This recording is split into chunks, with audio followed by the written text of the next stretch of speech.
Yes, the Zog theory is an anti-Semitic conspiracy theory, but if America were to disband NATO and allow Israel to attack a country that has American nuclear bases, American nuclear arms inside of its American bases, then it would not be an anti-Semitic conspiracy theory any longer. It would just be what is going on.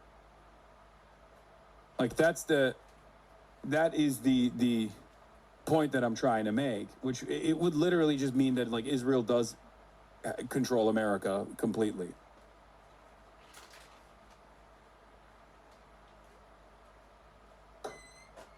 I'm not saying we're there, and I don't think we're there. I don't think that that's the case, but who fucking knows, you know?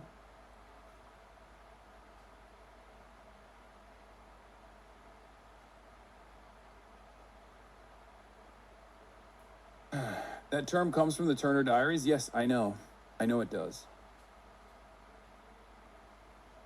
All right. President Trump to Oman, a key U.S. ally, calling it bullying and dangerous. And just moments ago, U.S. officials are confirming that Iran did try to launch a series of attacks targeting Kuwait. The U.S. says that all of those drones. Like the way I view this stuff is kind of like this, right? Poisoning the well, anti-Semitic canard, anti-Semitic conspiracy. Oh, Jews are poisoning the well, and for the longest time, this was a lie told about Jewish people in villages in Europe and Eastern Europe and the like to justify the pogroms that they withstood. But Israel does actually fucking destroy water supplies for the Palestinians. So if you turn around and say, oh, that's an anti-Semitic conspiracy theory at a time when like we can visibly see you destroying fucking water wells, yeah, then it's no longer an anti-Semitic canard. It's just what Israel is doing, right? And the same goes for something like Zog. It's a term crafted by anti-Semites from the Turner Diaries, which, by the way, Stephen Miller loves, ironically enough, right? What is this? Weird how you call out lies when you're a Nepo babying LARPing as a commoner. I only acknowledge his net worth and has... What happened? Are you okay, chatter? Artemis 2 crew launch. Ascend. They dropped the platter run. Race care. Let's go. Bull riding, polymarket, bet hit. Little journey. Game time pausers. Wait, what the fuck? Gaming watcher turned fucking hater? How did this happen? You are 100% wrong. People are too poor to afford kids, unlike you. Avoid hard questions. If you had a worldview of struggling Americans instead of being born into a rich family, how that might... No, he was just always mad about this, it seems. Well, yeah, I thought it was because I stopped gaming, but maybe that's not the case. All right, let's continue. Were intercepted, Michael. All right, Rachel Scott, thank you for your reporting. If President Trump wants to... To your point, guess this is from an Israeli prosecutor and a senior fellow at RAND. Yeah, I saw. Israel is becoming a pariah state, yet Israelis make a big mistake in treating every new critic as an anti-Semite. Much criticism stems from Israel's behavior. It's genocide in Gaza, apartheid and settler violence in the West Bank, and endless occupation. Opinion. Israel's isolation is deepening fast. It doesn't have to be this way. Guest opinion essay from Dr. Shira Efron, the Israel Policy Chair and Senior Fellow at RAND. She wrote from Tel Aviv.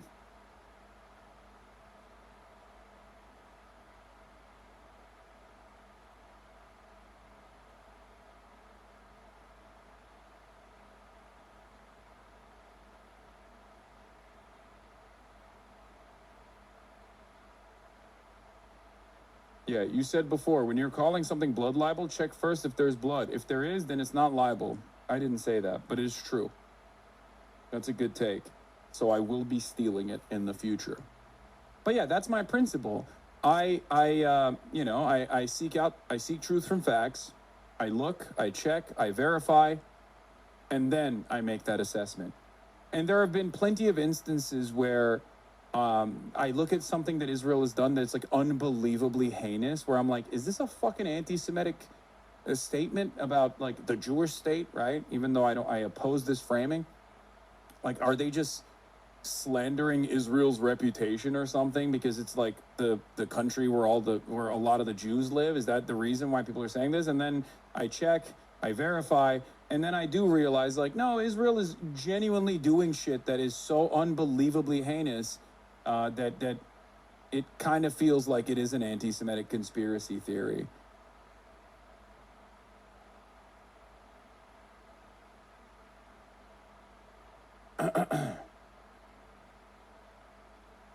Like the goon platoon, you know? Go ahead, explain Five-ish and Cars for Kids without coming across like a Jew hater. Go ahead. Without coming across like you're doing fucking 1930s style Nazi conspiracy theories. Explain the concept of Cars for Kids to the average fucking person. Explain the concept of the goon platoon without sounding like an insane person. You can't.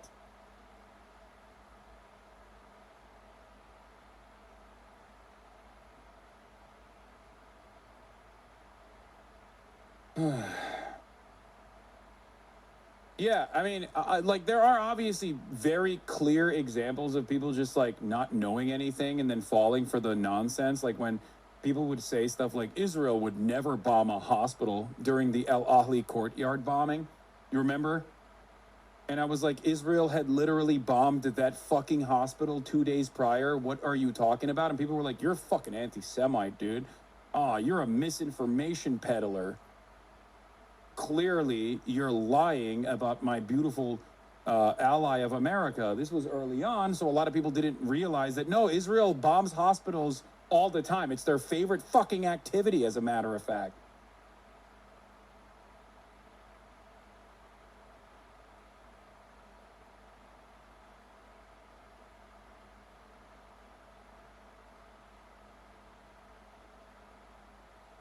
Yeah, Iran fires missiles towards specific targets, according to the Fars news agency. I guess it's happening again. Will you consider inviting Eddie Liger from Midwestern Marks on your stream sometime in the future? Why? So we can fucking tell me that I'm staving off revolutionary potential and that everyone should join the ACP instead of like working within the ranks of the Democratic Party, which is a bourgeois capitalist party. And that you know, he has some good takes and he has some bad takes. Okay, we can have our disagreements. But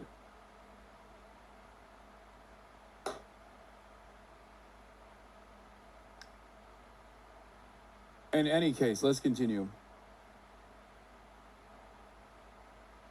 My partner heard you say goon platoon. Did I have to actually explain it without sounding anti-Semitic?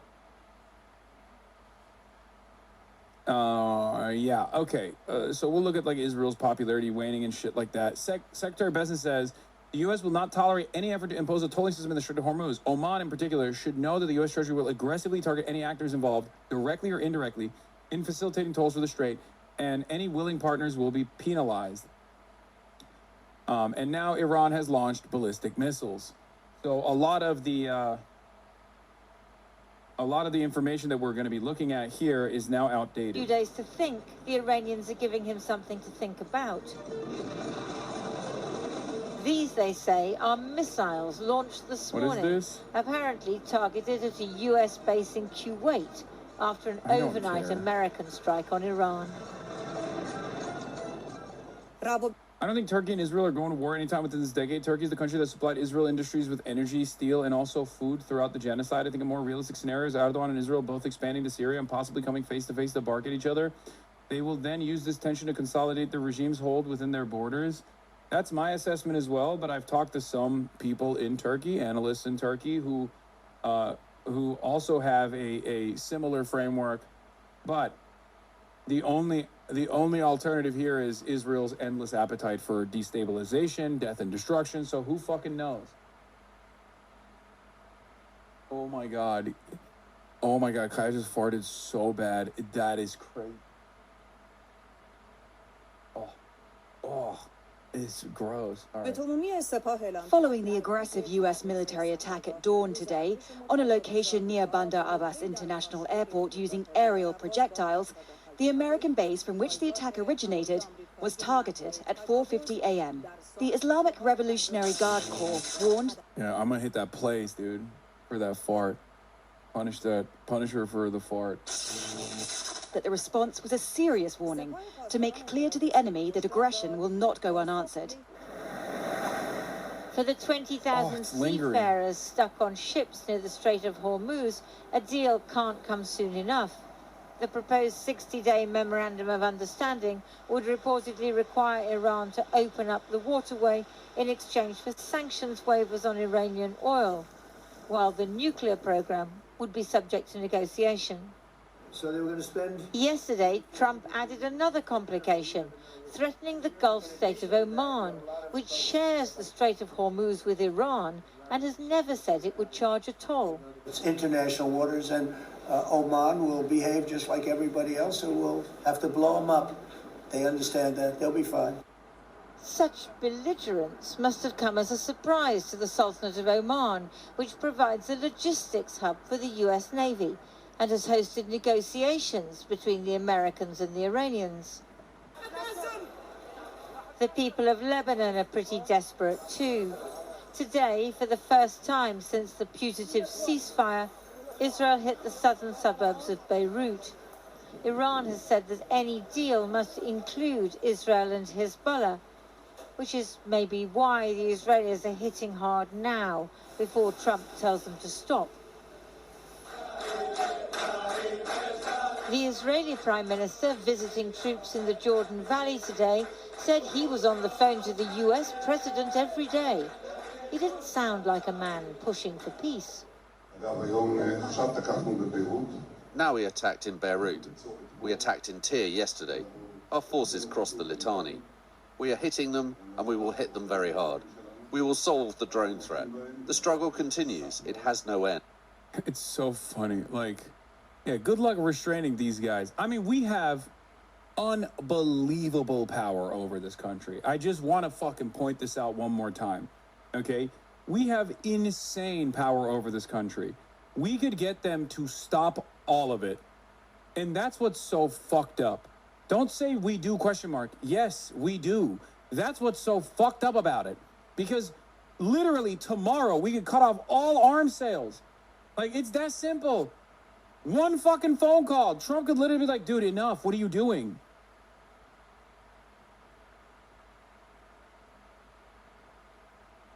I put Hassan in Twitter search and all the tweets. It's just people with no likes and even people having conversation with themselves, just replying to themselves with lunacy. No, man, it's not lunacy. It's bots. It's bots. It's bots. There's a lot of fucking bot activity on Twitter. It's the most botted platform of all time. Like, it genuinely does not make any fucking sense whatsoever that we're just going along with this shit. Unless you surrender.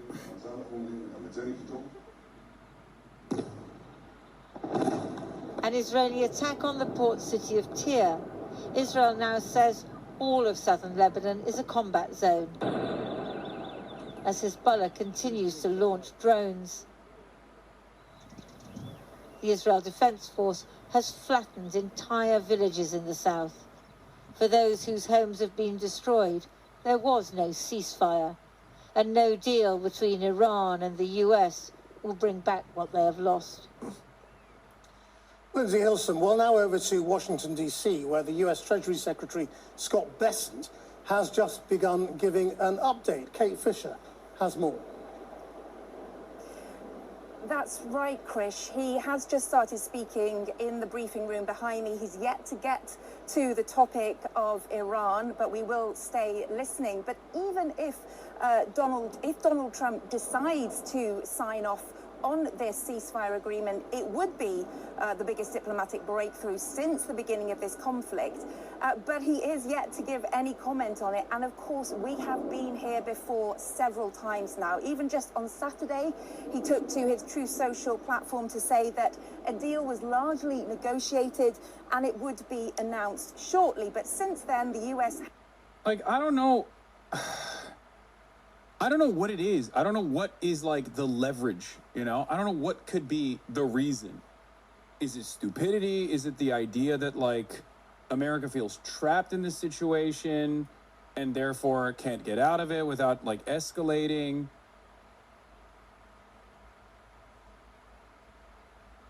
Because I just don't know, man. I don't know. It's just like it feels like it feels strange. Okay?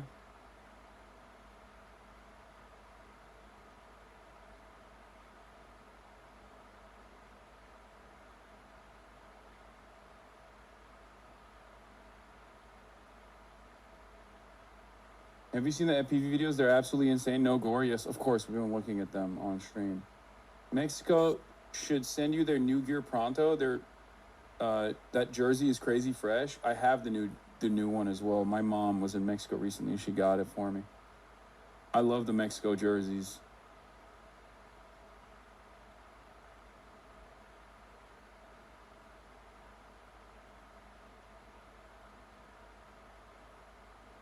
Beyond Zog being a Nazi term, it was created not as an admission that Zionism has hegemony in America. This is obvious to everyone, but to put America off the hook for its actions, this idea to assert America's innocence in the face of Jewish infiltrators is explicitly faulty analysis that doesn't get you anywhere. Yeah, my analysis on this is obviously never to take the responsibility away from America and then engage in some sort of stabbed in the back myth, because that's how right wingers deploy this when they talk about it. The example that I always use is George W. Bush. George W. Bush is a fucking idiot, right? He's also a war criminal. But I don't just say, oh, George W. Bush is not responsible for all the fucking Iraqis that he killed, all the people in Afghanistan that he killed, the tens of millions displaced, because it was all Dick Cheney doing it. I say he's just as responsible, if not more responsible, because he fucking had final approval on all these actions. He signed the dotted line. So I don't think Zog theory regardless of the way that fucking Nazis use it, which, again, as Sammy correctly points out, which is Zionism has hegemony in America, which is true, right? That is literally just objectively true. Christian Zionism and Jewish Zionism together is one of the more powerful ideologies that is guiding a lot of American foreign policy. I don't think that's a strange or insane thing to say. It's so funny because the people that are saying this term right now were calling all of us anti-Semites for talking about the Israel lobby 1 year ago. I know, but now they've lapped us. They're ahead of us, okay? And they're more radical than we are, so we need to shut the fuck up and whatever. Israel's influence in American politics bogs down to one: the fact that the Israel lobby is convinced preternaturally risk-averse politicians that opposing Israel's electoral poison, which until recently it was, and two, the fact that American politicians support the actions of Israel personally. There's no conspiracy, it's just the reality of the Israel-Palestine media bubble. There are moments where it pushes the boundaries, though, right? We're experiencing one of those moments that's pushing the boundaries of the divergence versus the convergence of American and Israeli interests. For the longest time, because of how reliable and valuable Israel was to American foreign policy in this resource-rich region, we allowed them to get away with a bunch of heinous shit. And not only that, but we also looked the other way or even outright encouraged their lobbying initiatives, right? Their pervasive and sophisticated influence peddling operation beyond the lobbying initiatives, right? So many of these groups that masquerade as Jewish advocacy organizations are singularly invested in defending Israeli foreign policy and attacking Israel's critics. This is true. I'm one of them. You see the way that I get ripped apart in fucking mainstream outlets at this point, where there is no question of my anti-Semitism. We've moved beyond it. The conversation is, should I go to prison or should I be deplatformed? And that is insane, because not only am I not anti-Semitic, there's not even a question. I combat anti-Semitism, right?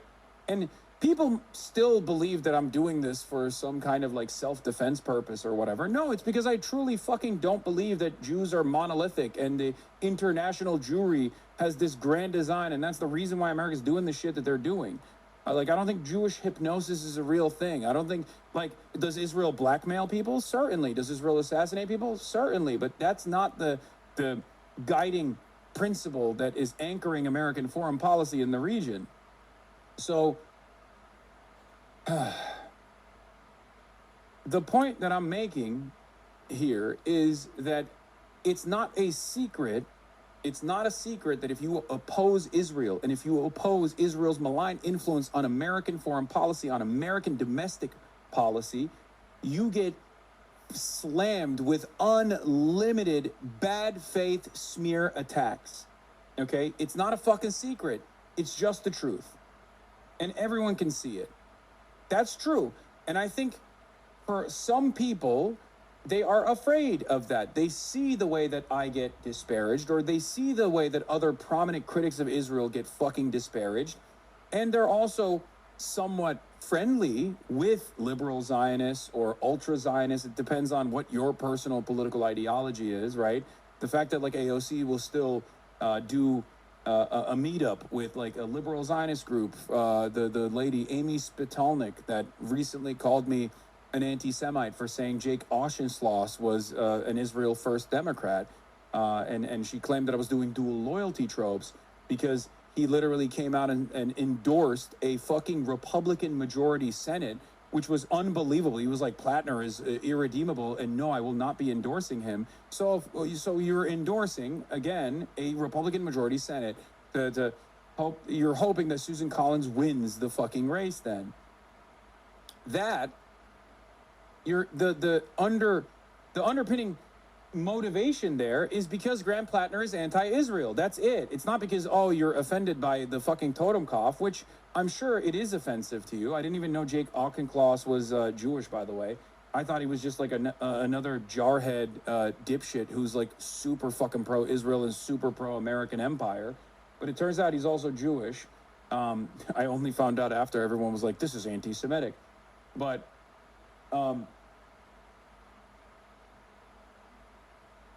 the point is, the media environment has shifted, and yet there's still a concerted effort to disparage prominent critics of Israel, right? And I think some people are still very much afraid of being on the receiving end of this barrage of hatred, this barrage of misinformation. There is still an ever-present force in a lot of mainstream outlets that will run ridiculous smears that they receive straight up from AIPAC cutouts or the Israeli government's cutouts like Jewish Insider, right? There are still Zionist mega donors who are Jewish and Christian as well, but certainly Jewish Zionist mega donors who will make boss calls to fucking politicians, and they'll say, look, we're gonna fucking no longer give you money if you don't attack these people. It's clear, like Miriam Adelson is a great example of this, right? Miriam Adelson is a major donor to Donald Trump. So all of this stuff is very real. All of this stuff is of course, reality. And I try to do my very best to clear the minefield of any sort of misinformation or any sort of like silly theories or anything like that.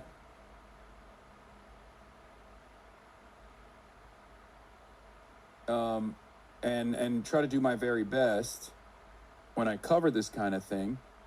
But at the end of the day, what is this? I met that Amy Spitalnik on my old job at a conference and was talking about how pro-Pally people claim Israelis are settler colonials in a dismissive way. And I was like, well, yeah.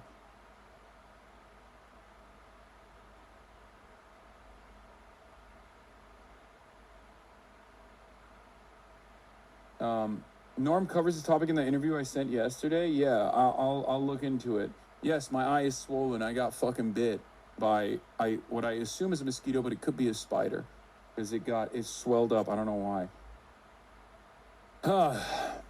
In any case, I don't even know where the fuck I was going. I'm just saying that like Israel has a tremendous amount of influence over not only foreign policy but certainly domestic policy as well, where AIPAC and numerous subsidiaries are very influential in gaming out the system. I mean, look at what happened to fucking Al Green, right? Has hit Iranian targets on 2 separate days, albeit characterized as defensive strikes. And he said yesterday, President Trump, that he was in no rush to sign anything, even saying that he didn't care about the midterm elections, even as his poll numbers are falling, as petrol prices are rising. And that will be a problem for his Republican colleagues who are up for re-election and election come November in the midterm elections. However, if he does sign this deal, that could be a problem for other Republican colleagues like Senator Lindsey Graham, who is an Iran hawk, and he won't be pleased to see a deal being signed without that thorny issue of Iran's nuclear program being included. And this deal does not focus on that. So even if it's signed, we've still got to sort that out over the next 60 days. Kay Fisher in Washington. Well, just before we came on air, I spoke to Mohammad Marandi. He's a professor at Tehran University, was part of Iran's nuclear negotiating team for the deal done with Barack Obama, and remains close to the Iranian. All right, let's see. This is Mohammad Marandi is the equivalent of like, is the Iranian equivalent of those guys that they normally have, who are, you know, from Foundation for Defending Democracy, but for Iran, which is why a lot of people get pissed off when they hear from him. You need to have him on. I don't think he's a big fan of mine because he probably thinks I'm, Zay Squirrel. He probably thinks I'm too critical of Iran. You know what I mean? Like any recognition of like Iranian domestic affairs that I find to be unbelievably repressive is met with tremendous enmity from that side of Twitter. Government. I asked him whether he thought we're on the brink of a diplomatic breakthrough. What is happening, or what has happened, is that we were close to an agreement, and I think it's different elements have been more or less made public.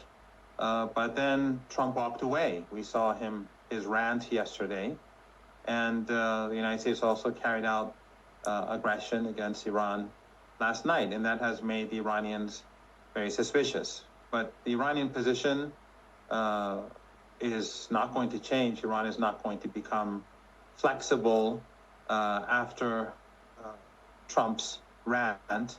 You got to get Marani on. He's the best. I mean, I think there's better analysts. I don't mind having someone on that is like straight up a fucking regime enjoyer, because I feel like it's the exact opposite of like someone who's an FDD guy. As I said, FDD is Mohammad Marandi, but for Israel, right? And Israel is on the wrong side of this. Whereas Iran has found itself as the victim in a self-defense posture, and therefore on the correct side of this equation. Let's be fucking real. That doesn't change the other externalities, however. But you know, he is definitely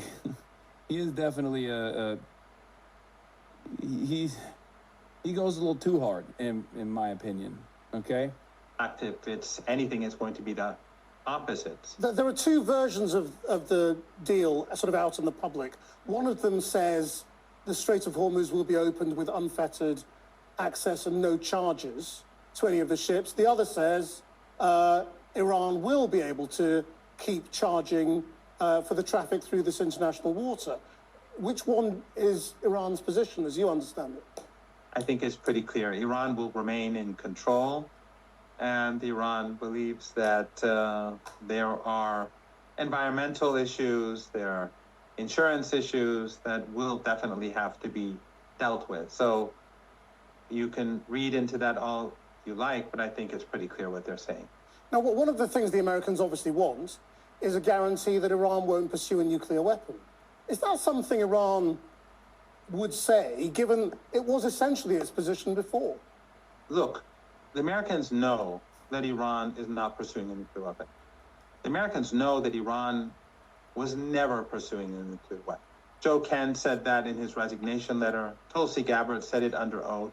The IAEA knows that the nuclear program, human rights, terrorism, all of these are about Israel. The West supports ethno-supremacism in Palestine. Iran opposes to it. So Iran has been antagonized for decades. That's the real story. But isn't it because your enriched uranium got to 60%? You know, which is way in excess of what you need for a civilian program and is quite close to weapons grade. Obviously, that was going to raise suspicion. Oh, no. The weapons grade stuff is so fucking dumb. I'm sorry. Like, here, he's going to say something that is objectively correct, which is, or he might not even say this, but everybody fucking knows why Iran was enriching nuclear grade uranium.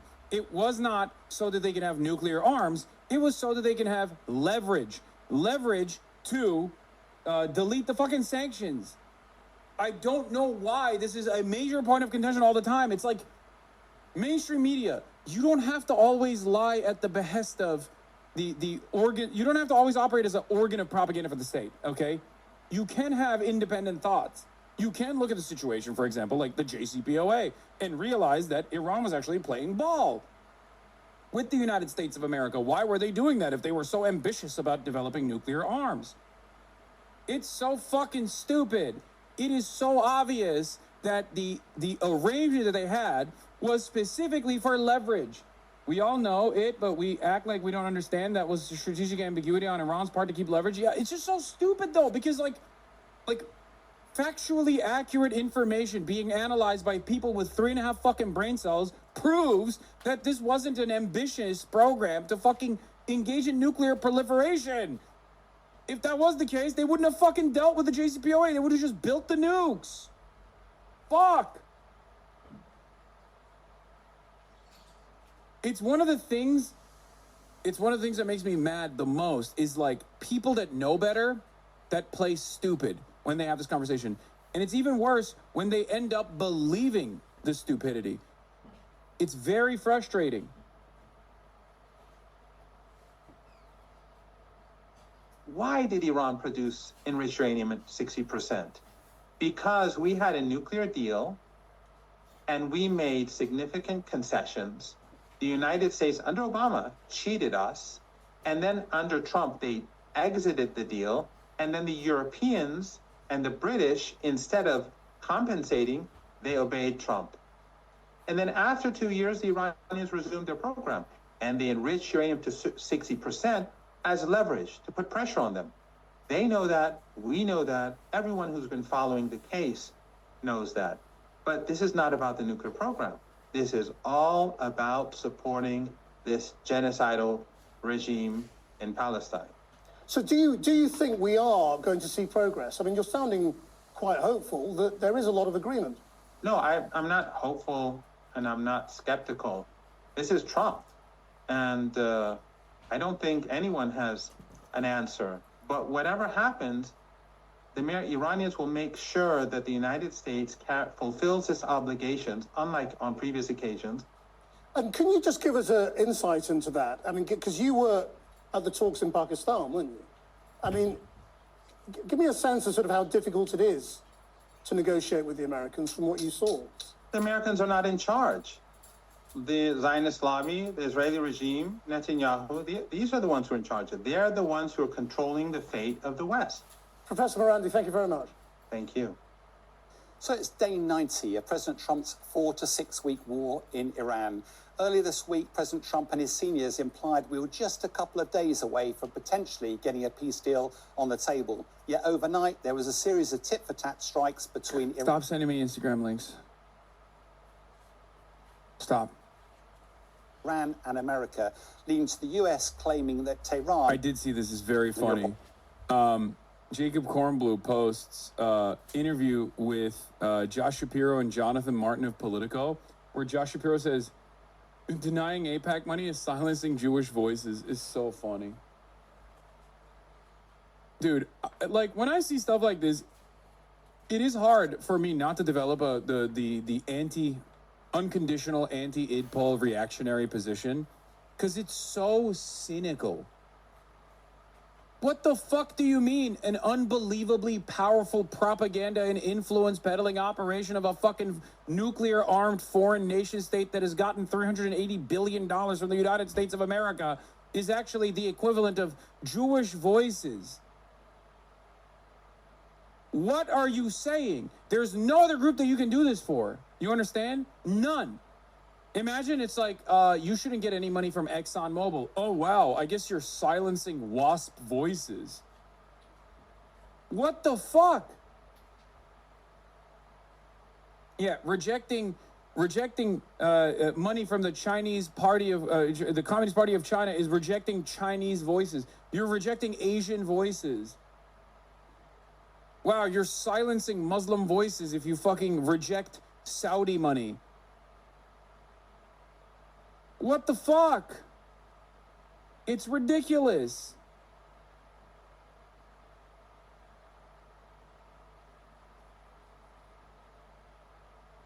Had conducted an egregious ceasefire violation. So where does all this leave the peace process? Well, CENTCOM has announced that there were indeed some US strikes overnight that were actually... Tim Miller had a shockingly good take on this. No, he's smarter than the rest. I'm sorry, I like Shapiro, but can we just be real? Nobody's being silenced. AIPAC and allied groups are spending more than anyone else besides tech if you lump in AI and crypto in these primaries. If Big Oil put 30 mil into a house race and people said Big Oil was trying to buy races, nobody would complain about that. We can acknowledge that anti-Semitism is a scourge that is on the right. Hold on. Doors open. Oh, Kaya's ready to fucking pounce.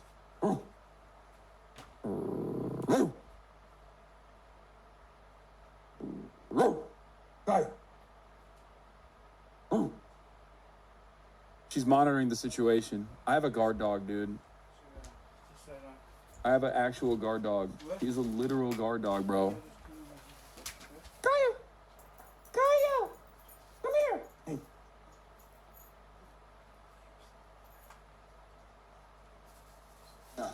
Thank you. She's ready to fart on him? Yeah. We can acknowledge that anti-Semitism is a scourge that is on the rise and that some people use AIPAC as a stand-in for Jews while also stating plainly that the pro-Israel lobby is trying to influence these races at a disproportionate level.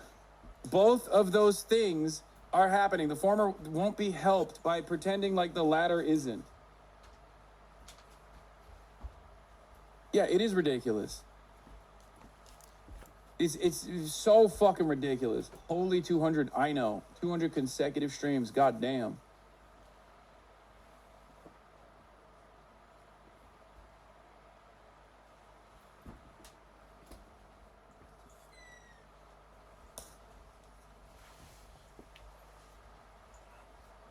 Hassan Piker, California voter guide when?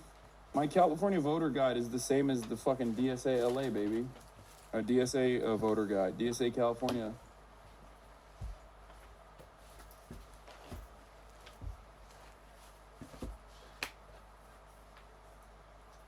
Always.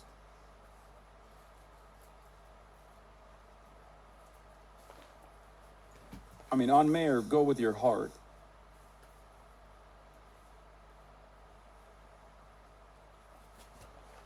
Michael Fusco Art. Thank you for the 20 bones. Goddamn.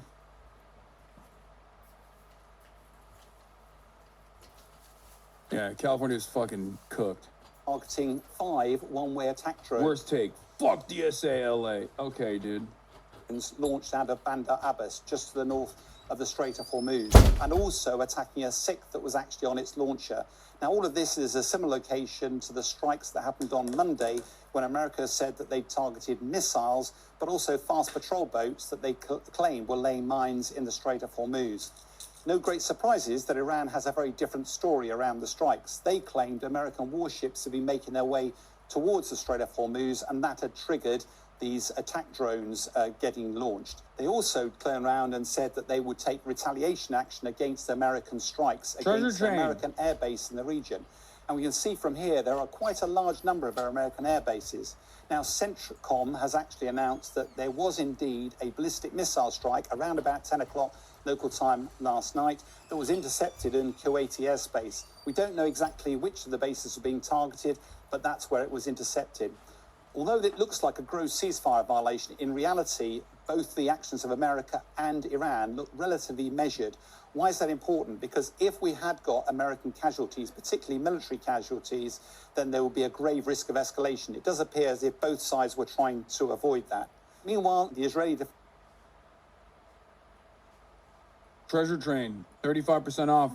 5 gifted subs and more. Subscribe to the Piker Broadcasting Service, please. I need it.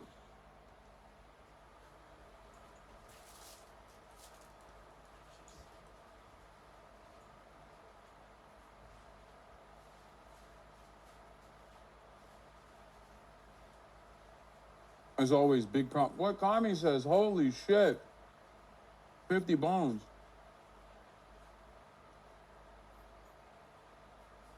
Nah, you're shameless? Wait, why am I fucking shameless? Bitch, I'm about to have a fucking long drawn out legal battle. How is that shameless? I hope not. I hope I don't have to, but...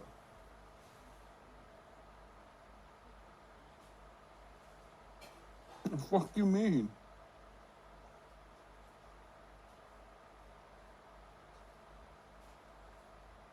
I mean, I haven't gotten to anything yet, so who knows? Close Presence is back with 100 bones.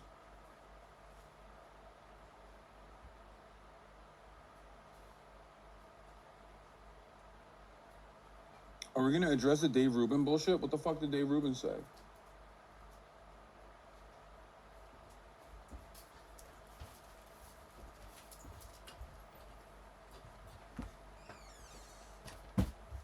Uh-oh. He said you sexually assaulted Anna? What the fuck? Is he out of his fucking mind that you sexually harassed Anna? Oh yeah, I saw that Anna Kasparian, Hassan Piker should sue Dave Rubin for defamation immediately. I was never harassed by Haas sexually or otherwise. This huckster is literally making up sexual harassment allegations and pretending to speak on my behalf just to defame Haas is sick.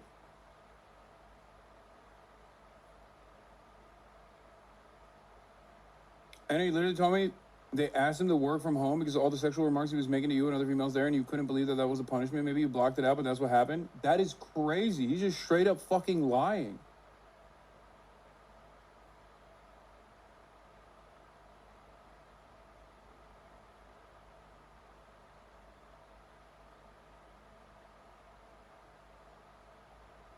What the fuck? Dude.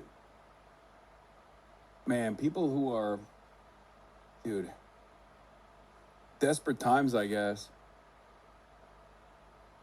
Fucking unbelievably desperate. I can't believe his response was, maybe you fucking blocked it out. None of this is true, and since you're too smooth-brained to debate him on the Zionist genociders you love so much, you have to smear him like the disgusting, soulless little bitch for hire you are? Oh my God.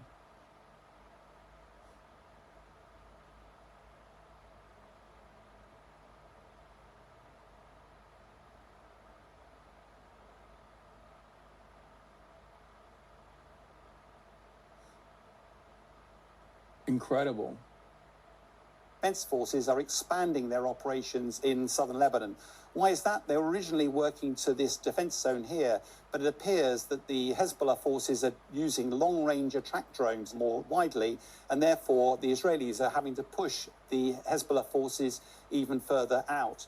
Now, initial reports had suggested that they were going up as far as the Litani River, but the reality on the ground appears now that they actually are looking even further north to the Irani River and potentially even further than that. Why is that important? It's important because... It's crazy because... I don't even think Anna likes me. Any operation like that is much longer, will take a lot longer to conclude, nowhere close to ending the war. And it's also worth pointing out there's meant to be a ceasefire in place at the moment. No evidence of that at all on the ground. So where does all this leave the peace proposals? Well, the Iranian government announced what it says are details of progress to date with those talks, although it is fair to say America has said this is complete nonsense. Two main themes out of the leaked draft from the Iranians, one of which is the US forces agreed to actually withdraw from the immediate area of Iran, probably to ease the blockade, and several details around the Strait of Hormuz. Why is that important? Because for the international community trying to resolve the global energy crisis, that's a key point of focus. The challenge, of course, there doesn't seem to be any mention here of the nuclear weapons or uranium enrichment, both key areas of interest for President Trump. Now, President Trump evidently now needs some form of off-ramp and actually... It's so insane.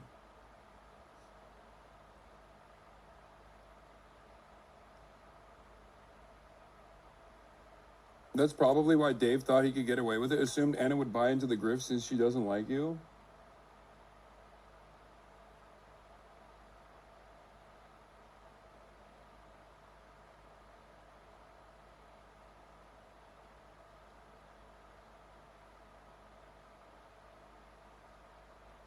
Anyway, I didn't even fucking know this shit was matriculating or percolating. Anyway, let's continue. Bringing the war to an end. The one ace that President Trump has in negotiations is the U.S. military. It is the dominant military force in the region. I don't think Dave Rubin is doing that for clicks because he's desperate for clicks. I think he's doing that because he's working as a Hasbara agent.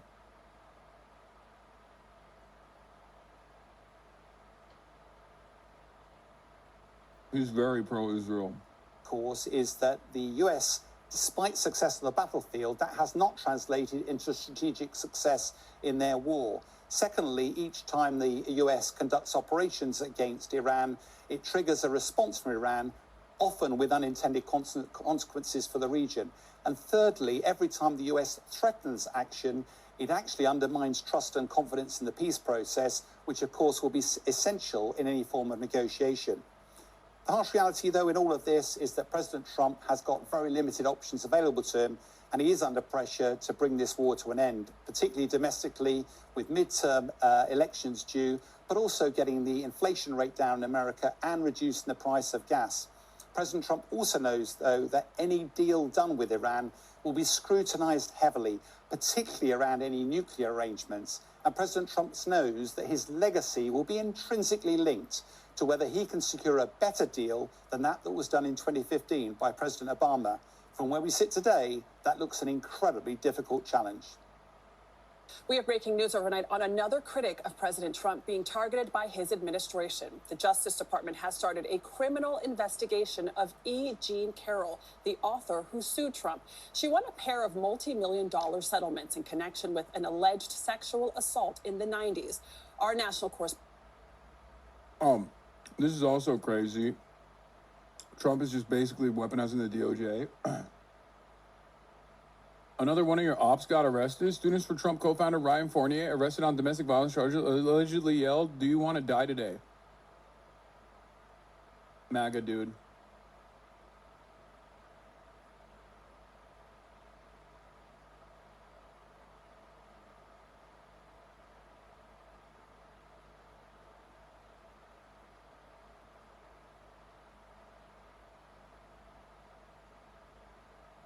Hilarious story about Donald Trump Buffalo lookalike. What?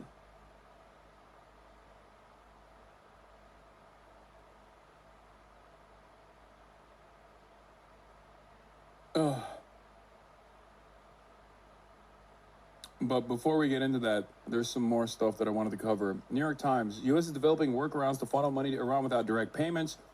With Trump refusing to authorize any deal that could be framed as direct cash payments to Iran, his team has been quietly developing alternative financing mechanisms, according to the New York Times, which cited 3 anonymous U.S. officials. Decoy 166, thank you for the 10. 8-bit Polar, thank you for the 5. Log a Donut, thank you for the 10. We are at level 10 of the Treasure Train hype train. If you gift subs, you get 35% off. 35% off of gifted subs.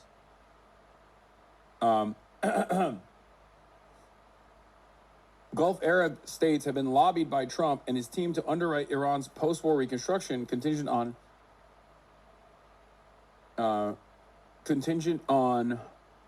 acceptable terms. A $300 billion investment fund has been discussed among Gulf countries that, to that end, a separate mechanism under discussion would unfreeze Iranian funds held by Qatar, which would then purchase medicines and feedstock and transfer them directly to Iran. Both steps would require a U.S. sign-off, officials said.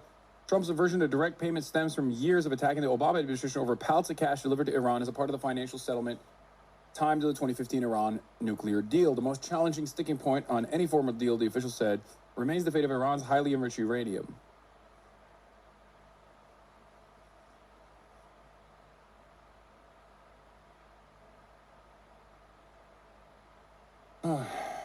I mean, I don't know. I don't know if this is like a real deal.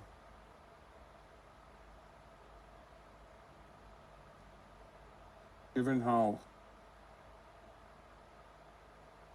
little Israel wants it to happen.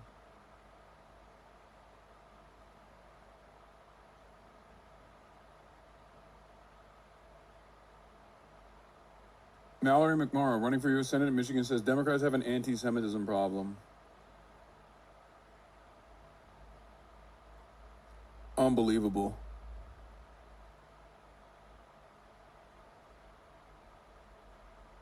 Abdul said we have to fight for a revolution on the debate stage. It is like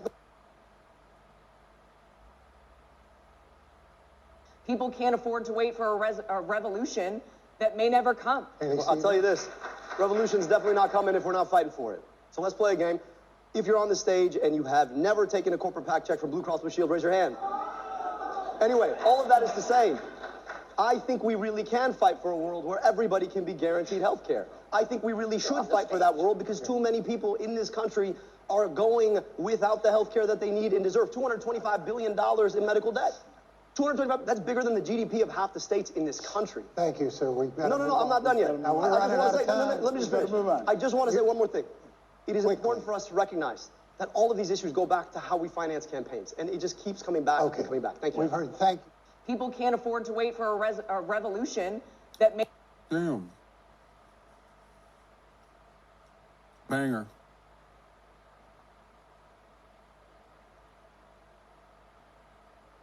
What the fuck?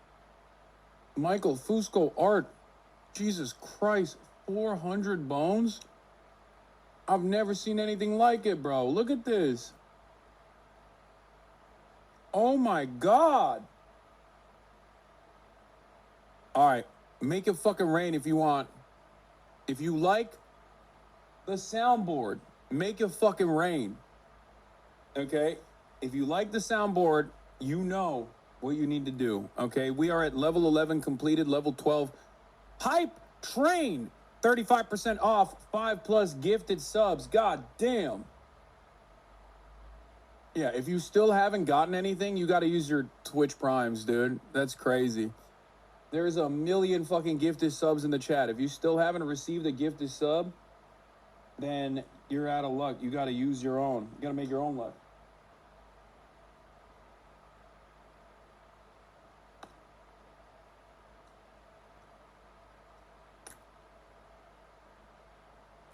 If we get the hype train level 14, I'll play it.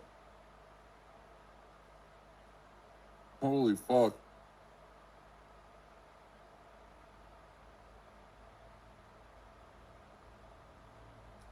I haven't seen this big of a fucking gifted sub train since I had like election night coverage and I would run ads at the top of the hour.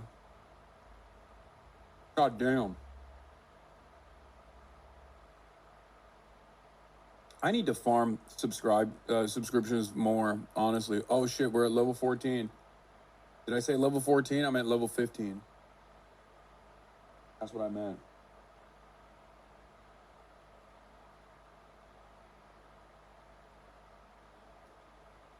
Did I say level 15? I meant level 16. Oh, kidding.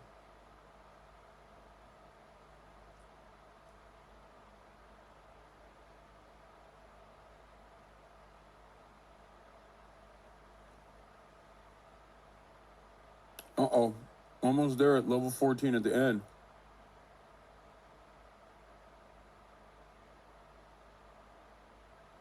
Send a sub my way, please. Up, level 15. You already know what it is. We are Charlie Kirk. We carry the flame. How is Fox News feeling watching this, you think?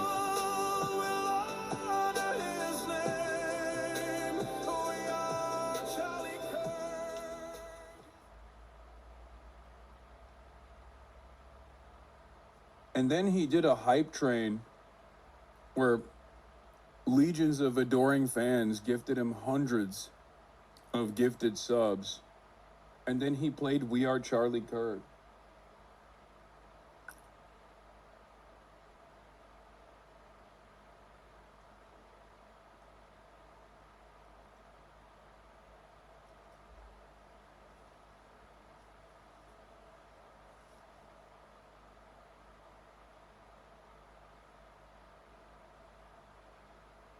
This is the highest. We've set a new record. Keep going until the clock runs out. This is the newest record I've received in terms of a hype train. God damn. I mean, I'll do this one more time. Actually. I'm gay. Oh, that's the wrong one. Lebanese.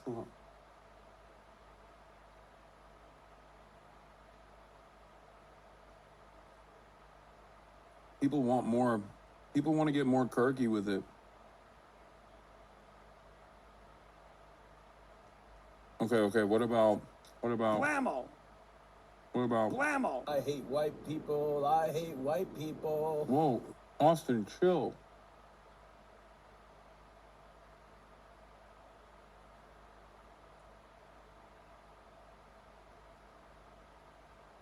Austin, why are you saying stuff like that, bro? That's crazy. Calm down, Austin. I'm gay and Lebanese. All right, if we hit level, we're at level 16 on the hype train. If we hit level 20, I'll hit the Charlie Kirk again. I hate white people. I hate white people. All right, let's continue with the news. This is crazy. What is this? No, not yet. Not yet. 20 brothers milking it? Fuck yeah, I'm milking it. I haven't had a good run with subs in a minute. I haven't farmed subs in a fucking long ass time, dude.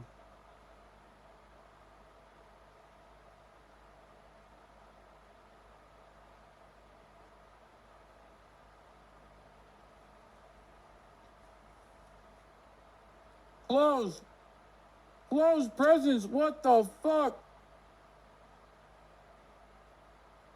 I don't even know how many that is. What is happening?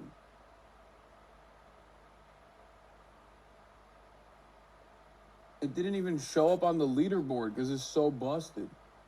1,000? What the fuck?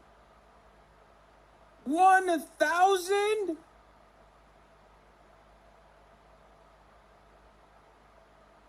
God damn! Level 18 hype train. What the hell? Oh my God! No way! Yeah. This has got to be so hard to comprehend if you're a fucking Fox News journalist that's tasked to watch my stream. You're like, what the fuck is this guy doing?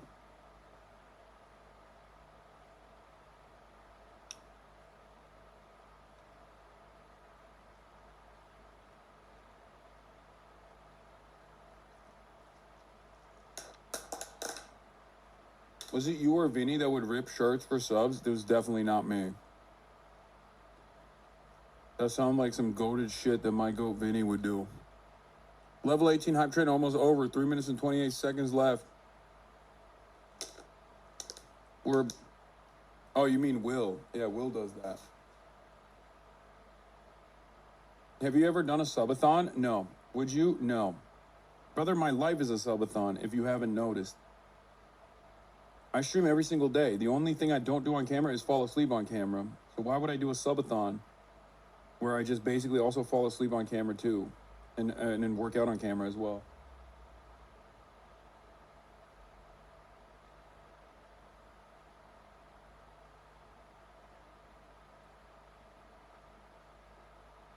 You know?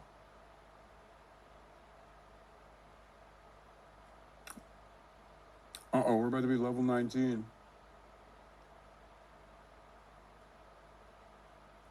Tanya is in Turkey? What the fuck? No offense, but why all these gifties now is a random ass Thursday mid-news coverage? I don't know.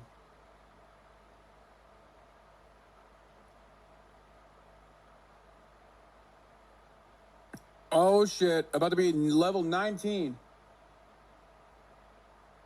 Anyway, let's listen to what AIPAC, Michigan Democratic Senate candidates, talk about AIPAC on stage. You know this is going to be a banger for our boy Abdul El-Sayed.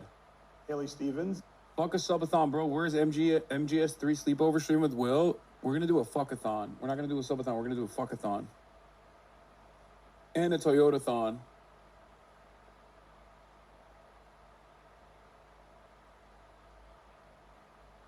Level 19! One more level remaining until level 20. Take money from AIPAC. Walk us through what that money means and what it buys and maybe what it doesn't. Well, look, my campaign for U.S. Senate for Michigan is a love letter to our state. And I am deeply proud to have grassroots support coming from grocery clerk workers to retired teachers to factory workers. And the like. I'm also deeply And the Israel lobby. honored to have the support of former Governor Jennifer Granholm, Congresswoman Brenda Lawrence, and Debbie Stabenow standing alongside me, individuals who fight for Michigan and win for Michigan, which is absolutely what I want to do as Michigan's next U.S. Senator. Look, Michiganders are frustrated because we have not done comprehensive campaign finance reform. Mike Rogers will not vote for comprehensive campaign finance reform like I have in the House of Representatives. We squarely need to put people at the front of our agenda. And So, look, but campaigns again, are about movements how of do you- ideas, Stephen. Campaigns are about movements of ideas. And I articulate positions of freedom and democracy and what Michigan needs to succeed at the global stage and nationally. And you're also just not answering the question. Go ahead. Look, at the end of the day, it also buys $3.5 billion sent to a foreign military that could be used here to give glasses here, to provide healthcare here, to build schools here. That's where our money should be used. And look, people know me. I say the same thing everywhere. I come to Mackinac, tell you all I want to tax billionaires. I go down south, tell people I want to tax billionaires. I say the same thing to everybody. If you want to support my campaign, fantastic. If you don't, if it comes down to having more money from a donor or having a message, I'm going to choose a message every time. And I think that's the difference. That's what we need in our politics. We're going to go to Mallory and McMorrow next. I appreciate that. And messages are great, and you actually... Oh my God, bro. Stevens is so bad. The only solution is to shit your pants on stage in hopes that it makes no one remember what you said. Yeah, Haley Stevens is incredible. I mean, this race would be over if it was Haley Stevens versus Abdul El-Sayed. Okay? This is not real, chatters. People are getting duped by this. I hate that it's not real. And by people, I mean me. I got duped by it for a second. I was dancing my fucking pants off.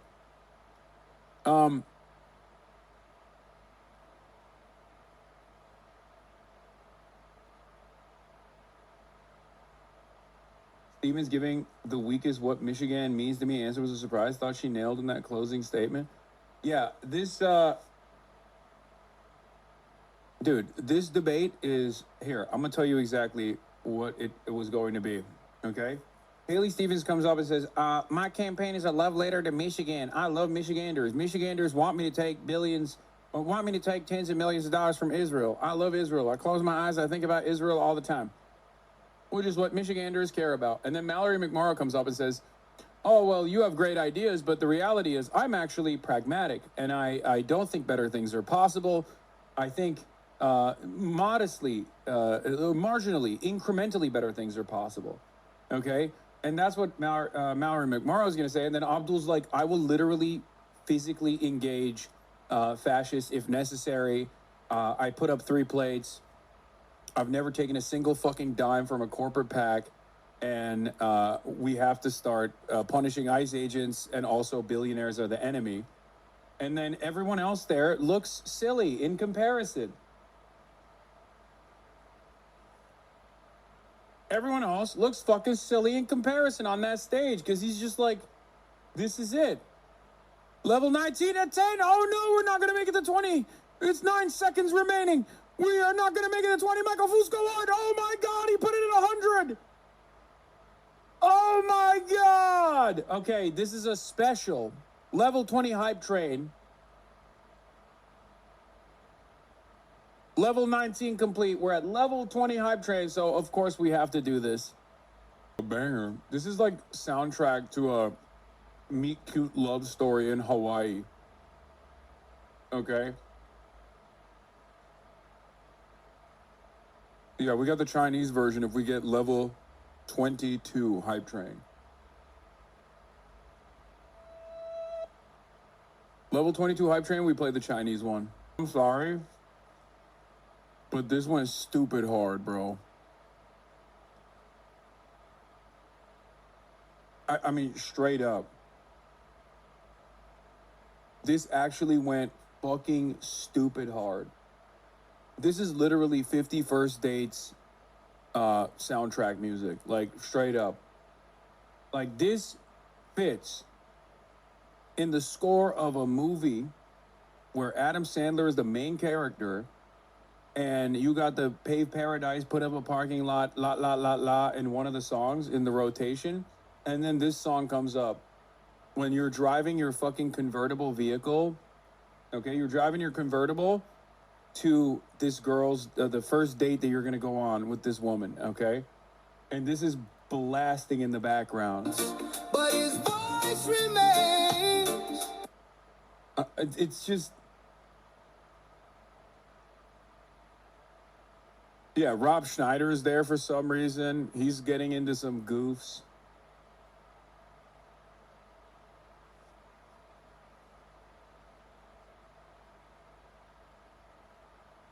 Please never direct a film.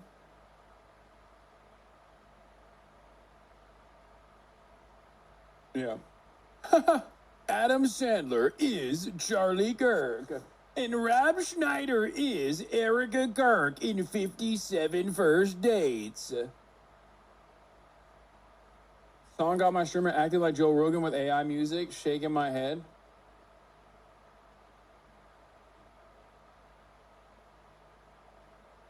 This is a banger. Support a real artist? Okay, we're at 21. If we get to 22, I'm gonna play the Chinese one. Okay. Also, is the Chinese one AI? Because there is a non-AI Chinese one that I used to play all the time from this influencer, or not influencer, but like she's like a music student, I think.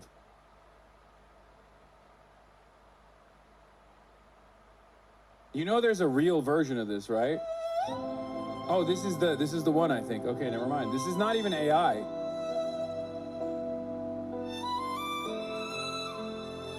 I'm pretty sure this is not, if this is the right one, this is not AI.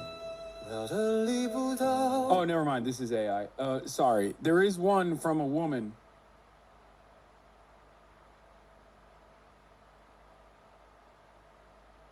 Yeah, this is the one that's not AI. No, not this, dude. What the fuck? First to Kirk as a Japanese pop star at my local gym.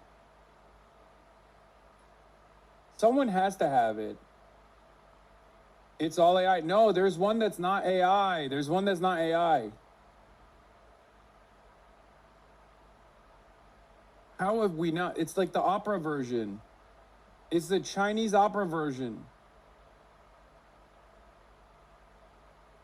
If we get to level 30, I will record a studio version of We Are Charlie Kirk for you to use and end your broadcast closing music. We're not getting to level 30, bro. You're out of your mind. Not AI one? Yeah, this is the one I was looking for.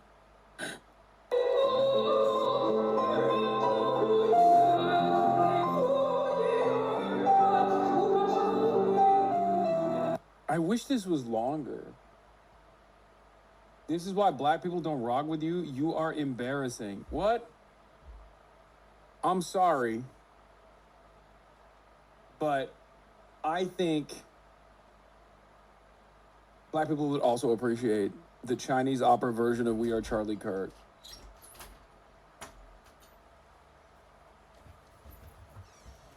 We are Charlie Kirk. We carry the flame, the fire for the gospel. We are Charlie Kirk. He's